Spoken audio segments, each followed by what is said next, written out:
Are you tired of struggling to transform your body? I want to discover the simple basics that can help you achieve your physique goals. Did you know that 80% of weight loss is determined by diet? How important is that in context of aesthetics? Stick around to the end of the video and I'll let you know why I think this is for the most part a load of rubbish. I'm Lewis. I've been a personal trainer for nearly 10 years, working with over 1,000 plus clients. For my online coaching, I ensure CEOs and entrepreneurs grow their business by optimizing health and performance without the time sacrifices, restrictive diet, or missing out on precious family time. On YouTube, I help you understand the key fundamentals to do it yourself. How many times have you scrolled through one of the social media platforms and wondered why the majority of people are in amazing shape? Is there a particular exercise you're not doing? Is there a magic supplement which could assist you? Or maybe you just haven't found the correct nutrition protocol. A couple of years ago, I had a one-to-one client named Alex, a dedicated individual who was passionate about fitness, but consistently struggling to see results which he desired. Despite putting in the effort, he found himself hitting a plateau quite regularly, wondering why his hard work wasn't translating into the gains he expected. So as his coach, I began by assessing his routine, only to discover a pattern of inconsistency in adhering to the basics of training, diet, and supplement intake. Issue wasn't with the complexity of his workouts or a lack of knowledge about nutrition and supplements or training. Alex's downfall was rooted in his inconsistency with the fundamental principles. He often skipped workouting, ignored nutritional guidelines, and inconsistently took his supplements. Upon further exploration, it became pretty evident to me that he had fallen into the common trap of seeking complex solutions and the quick fixes, neglecting the simple yet crucial basics that form the foundation of any successful fitness journey. The consequences were pretty obvious: minimal progress, frustration, and a sense of stagnation. His ambitious fitness goals seemed pretty distant, and he questioned whether he could actually ever achieve the transformation he envisioned. So to break through this cycle, I implemented a back-to-basics approach. We focused on consistent and uncomplicated workouts, established a realistic yet effective dietary plan, and ensured Alex was diligent with his supplement routine. And when I say supplements, I'm not referring to steroids. The emphasis was on creating sustainable habits rather than quick fixes. Key tip here is to prioritize consistency over complexity. By mastering the simple basics consistently, he not only overcame his plateau, but also achieved results beyond his initial expectation. This principle holds true for many others as well, and maybe yourself. The 95% rule that emphasizes the transformative power of staying committed to the fundamentals of training, diet, and supplements. I'm going to break down some similar examples to showcase that success lies in simplicity and consistency, making it accessible to anyone just like you, willing to embrace the basics. That being said, let's delve into the basics which you should follow. Training is a critical aspect of any fitness journey, as you already know, and its effectiveness is influenced by several factors. Consistency is key, with the recommended 4 to 5 training sessions per week. It's resistance training or maybe cardio, following a structured program and tracking progression. Training splits and volume are important, with a suggested minimum of 16 sets per week each muscle group. Proximity to failure and workout duration also play a pretty significant role in optimizing training effectiveness as well. A lot of individuals struggle with training due to a lack of structure and understanding of these key principles. This can lead to suboptimal results and a little bit of frustration. We've all been there. The solution lies in following a well-designed program, tracking progression, and ensuring that training volume, intensity, and other variables are aligned with individuals' goals and experience levels. So, for example, a structured program and tracking progression are essential. Consider a scenario where 2 individuals have similar fitness goals. One follows a well-designed program and tracks their progress, while the other does not. Individual who follows the program and tracks their progress is a lot more likely to see consistent results and avoid the plateaus. And additionally, exercise selection and training splits can impact the effectiveness of a training regimen. For instance, a person focusing on strength training may benefit from a program that includes specific training splits to target muscle groups on different days. And now nutrition.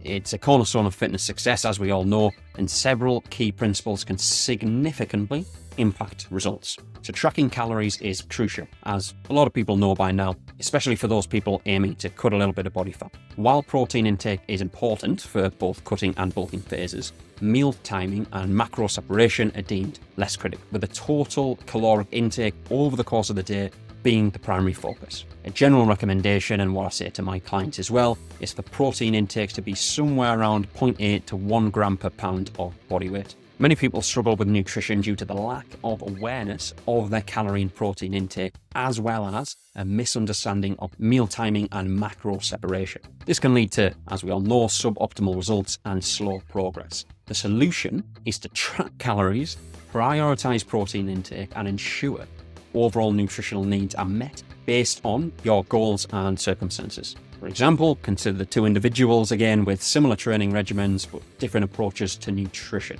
One individual might track the calorie and protein intake, prioritizing over 30 grams of protein per meal and adjusting their intake based on their goals.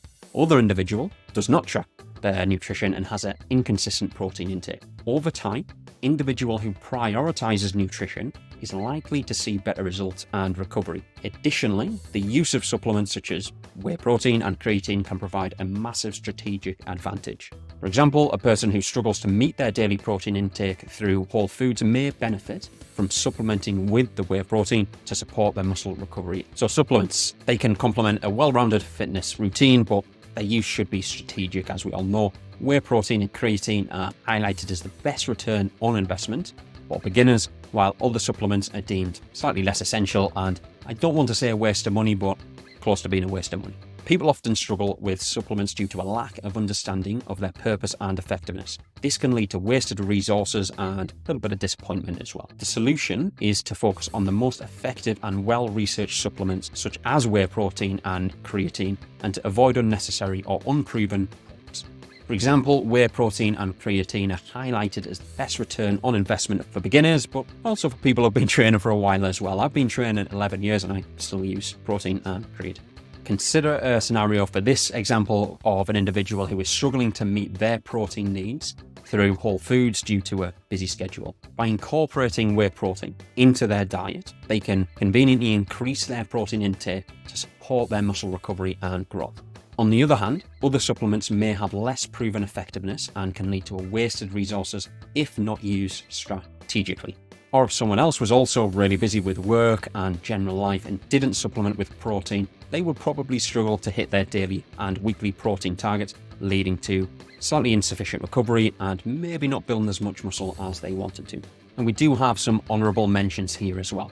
In addition to the core components of the training, nutrition and supplements, other factors can impact fitness success. Exercise selection, consistency and understanding that making gains after a few years will be difficult. There's no two ways about it unless you use the special supplements. Keeping gains will be easier are all important considerations. These honourable mentions are often overlooked, but they can significantly impact progress. Exercise selection can influence the effectiveness of a training program, while consistency is a crucial aspect for long-term success, as we spoke about in the last video. Understanding the challenges of long-term progress can help you stay motivated and realistic about your goals. For example, let's imagine an individual frequently changes their exercise selection and training program, leading to inconsistent results. In contrast, another individual might focus on a few key compound movements and a few key accessory movements and consistently follow a structured program. This will lead to steady progress over time. Understanding the challenges of long-term progress can also help you stay motivated and realistic about your goals. For example, an individual who recognizes that making gains after a few years will be difficult, keeping gains will be a lot easier. And when I say gains, I'm referring to muscular gains. This means they can adjust their expectations and stay committed to their fitness journey, which is what it's all about. And at the start of the video, I told you why I thought that 80% of results come from diet. Well, anecdotally speaking, I would say it was closer to 60%. The reason being is that if your goal is building muscle, then it doesn't matter how great your diet is, you won't build any muscle if you aren't training with resistance in the gym. Obviously, this all depends on your goal. If your primary goal isn't to build muscle, hypertrophy, then it may be towards 80%.